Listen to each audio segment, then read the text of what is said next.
I giudici della Corte d'Appello hanno ribaltato la sentenza di primo grado cancellando la condanna a 4 mesi di reclusione inflitta per l'accusa di corruzione per l'esercizio della funzione all'ex presidente della provincia di Agrigento Eugenio Dorsi. Il politico del Movimento per l'Autonomia, che ha commentato in lacrime il verdetto, era stato accusato di essersi fatto dare da un vivaista 40 palme del suo negozio destinate alla sua villa di Montaperto, quartiere di Agrigento, in cambio di un appalto consistente nella vendita all'ente di tutte le piante dell'attività, prossima alla chiusura. I giudici di appello ai quali si è rivolto il suo difensore, l'avvocato Daniela Posanti, hanno cancellato il verdetto con una sentenza di assoluzione nel merito, pur trattandosi di un reato con ogni probabilità prescritto. Intanto in una lettera Giuseppe Dorsi, consigliere comunale di Palma di Montechiaro e figlio di Eugenio Dorsi, ex presidente della provincia, scrive: abbiamo sempre confidato nella giustizia come la spada di Damocle, ma non per il tempo di una cena, ma per lunghi 7 anni.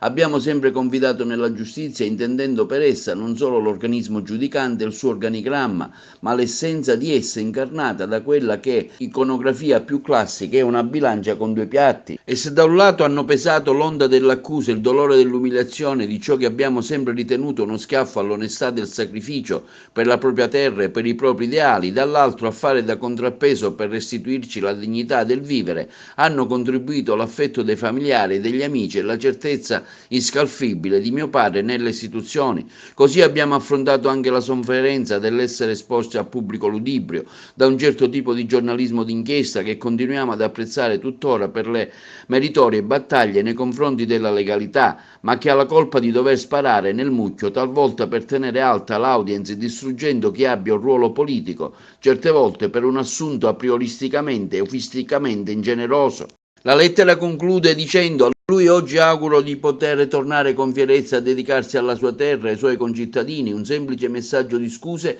da chi anche in TV lo aveva già condannato non ci restituirebbe il tempo della sofferenza, ma ci darebbe almeno la gioia di sapere che chi sbaglia, essendo umano, può sempre confidare nel perdono degli uomini giusti e di nostro Signore.